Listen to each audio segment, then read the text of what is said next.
10 రోజుల నుంచి ఏ పత్రిక చూసినా ఏ టీవీ ఛానల్ చూసినా ముఖ్యమంత్రి గారు సమీక్ష నిర్వహించారని, జిల్లా ఇన్ఛార్జ్ మంత్రులు పరిశీలిస్తున్నారని, పర్యవేక్షిస్తున్నారని, అధికార యంత్రాంగాన్ని అప్రమత్తం చేశామని చెప్పని ప్రకటనలు ఇస్తా ఉన్నారు. మరి ఆ రకంగా సమీక్షలు చేశామని చెప్తా ఉన్నారు. కానీ ఈరోజు వాస్తవంగా క్షేత్రస్థాయిలో పరిశీలన జరిపితే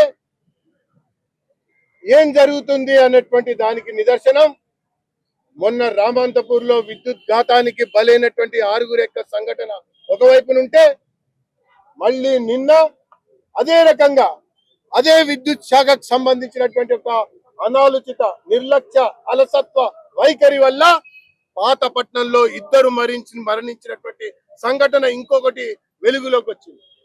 అంటే ఈ ముఖ్యమంత్రి సమీక్ష నామకే వాస్తేనా లేదా కామ్కే వాస్తేనా అని నిలదీయడం కొరకు, అడగటం కొరకు, ప్రశ్నించడం కొరకే ఈరోజు రామంతపూర్ ప్రజానికం ఉవ్వెత్తున లేచి బంద్ పాటించిందని చెప్పని నేను ఈ సందర్భంగా ప్రకటిస్తా ఉన్నా, తెలియజేస్తా ఉన్నా.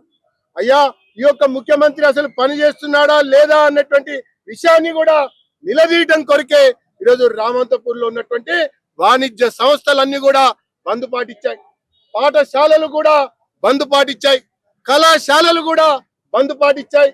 అదే రకంగా సబ్ రిజిస్ట్రార్ కార్యాలయం కూడా లావాదేవీలు స్తంభింపజేసినటువంటి విషయంతో పాటు అన్ని కుల సంఘాలు కూడా, రాజకీయ పార్టీలు కూడా, స్వచ్ఛంద సేవా సంస్థలు, ప్రముఖులు కూడా ముందుకొచ్చి ప్రభుత్వం యొక్క నిర్లక్ష్యానికి 6 ప్రాణాలు బలైనై ఈ రామంతపూర్ సంఘటన రాష్ట్రానికి కనువిప్పు కలగాలి, అధికారుల యొక్క మెడలు వంచాలి, ప్రభుత్వం దిగి రావాలన్నటువంటి ఒక డిమాండ్ తో సాగుతున్నటువంటి ఒక పోరాటంలో ఈరోజు బంద్ మొదటి దశగా పూర్తయింది, విజయవంతమైంది.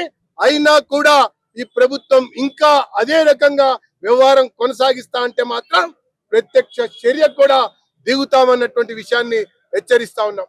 ఈరోజు ఈ యొక్క ప్రజానీకంలో ఎవరైతే మరణించారో వాళ్ళ కుటుంబాలని ఆదుకోవడం కొరకు 50 లక్షల నష్టపరిహారం ఒకవైపున, ఆ కుటుంబంలో ఉద్యోగం మరొక వైపున, ఆసుపత్రి పాలైనటువంటి ఆ యొక్క యువకులకి ఉచితంగా అత్యంత కార్పొరేట్ వైద్యాన్ని అందించాలన్నటువంటి ఒక డిమాండ్ లో భాగంగా జరుగుతున్నటువంటి ఒక పోరాటం అని చెప్పని పేర్కొంటూ, కంటి తుడుపు చర్యగా 5 లక్షలు ఇస్తామంటే మీరు ప్రాణానికి వెల ఈ రకంగా కట్టి అవమానపరుస్తారా అని చెప్పని మేము ప్రశ్నిస్తూ, ఖచ్చితంగా ఈ యొక్క ప్రభుత్వం మెడలు వంచేంత వరకు కూడా ఈ ఉద్యమం కొనసాగుతుందని చెప్పని తెలియజేసుకుంటాం. పండుగలు అంటే హైదరాబాద్ లో ఓనాల పండుగ అనుకోండి, కృష్ణాష్టమి అనుకోండి, వినాయక చవితి అనుకోండి, పండుగలు వచ్చినాయంటే మరి ఎలక్ట్రిసిటీ బోర్డు వాళ్ళు మరి అక్కడ ఏ ప్రికాషన్స్ తీసుకోవాలి, మరి అక్కడ ఉన్న పరిస్థితులను తెలుసుకోవాలి.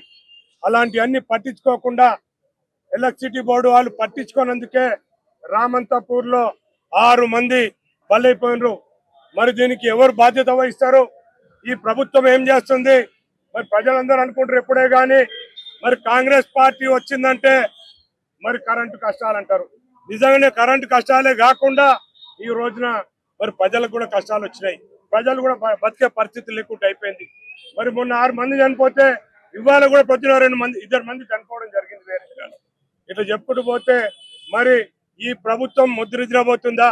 ఈ ఆఫీసర్లు ముద్రిద్రబోతున్నారా? ఎవరైతే ఆఫీసర్లు ఉన్నారో, ఎవరైతే కరెంట్ డిపార్ట్మెంట్ లో పట్టించుకున్నారో అదే రోజు పొద్దున మరి ప్రజలందరూ పోయి కూడా ఇక్కడ చాలా కష్ట పరిస్థితులు ఉన్నాయి, కరెంటు సరిగా వస్తలేదు. అదే కాకుండా మరి కరెంట్ అంతా కూడా వైర్లను వేలాడుతున్నాయి పైకి, మరి దీనికి పైపులు వేయండి, మరి కరెంటును ఇక్కడ సెట్ చేయండి అని చెప్పి కంప్లైంట్ కూడా పోవడం జరిగింది. అదే రోజు పొద్దున ఆదివారం రోజున అన్ని పేపర్లలో కూడా ఈ విషయం వచ్చింది, అందరు చూసారు కూడా. అదే రోజు రాత్రి మరి 6 మందిని పలుకున్నారు. ఎవరంటే వీళ్ళు కరెంటు డిపార్ట్మెంట్ వాళ్ళు పట్టించుకున్నందుకు ఈ రోజున బలైపోయిన వాళ్ళంతా. కాబట్టి మేమందరం కూడా రామంతపూర్ లో పార్టీలకు అతీతంగా ఈ రోజున బంధును పిలుపు ఇవ్వడం జరిగింది. ముఖ్య విషయం ఏంటంటే వీళ్ళు కరెంటు డిపార్ట్మెంట్ వాళ్ళు మన మధ్యన మరి ఏదో చేస్తాము, అంబులెన్స్ లాగా ఎవరైతే పేషెంట్లు ఉంటారో అంబులెన్స్ ఎట్లయితే పోతే కరెంటు కష్టాలు ఉన్న కాడ మరి కరెంటు వెహికల్ కూడా తీసుకొస్తున్నాము అని చెప్పి 60 వెహికల్ ఇచ్చినామని చెప్పి హైదరాబాద్ లో పెద్ద పెద్ద మాటలు చెప్పుకోవడం జరిగింది. మరి ఏం చేస్తున్నాయి? ఆ కరెంటుకు కేటాయించిన బండ్లు ఏం చేస్తున్నాయి? కరెంటు ప్రాబ్లం అయినప్పుడు ఆ 60 బండ్లు ఎక్కడ పోతున్నాయి? ఏమైనాయి? ఇంకో విషయం ఏంటంటే కరెంటు వాళ్ళు మరి లాలూచి అయిపోయినరా ఏమో తెలియదు. కరెంటు స్తంభాలు ఉన్నాయంటే కరెంటు స్తంభాలకు ఒక 50 కిలోల 60 కిలోల ఎవరో తీసుకొచ్చిన కేబుల్స్ అన్ని కూడా తీసుకొచ్చి పెడుతున్నారు. మరి ఏం జరుగుతుంది? కేబుల్ అనేది గవర్నమెంట్ కి సంబంధించిందా, కరెంటు వాళ్ళకి సంబంధించిందా, ఎలక్ట్రిసిటీ డిపార్ట్మెంట్ సంబంధించిందా? ఏ ఒక్క రోజు కూడా ఆ కేబుల్లను తొలగించరు. ప్రజలకు ఏవైతే కష్టాలను పట్టించుకోరు. కాబట్టి మేము ఒకటే డిమాండ్ చేస్తున్నాం, ఎవరైతే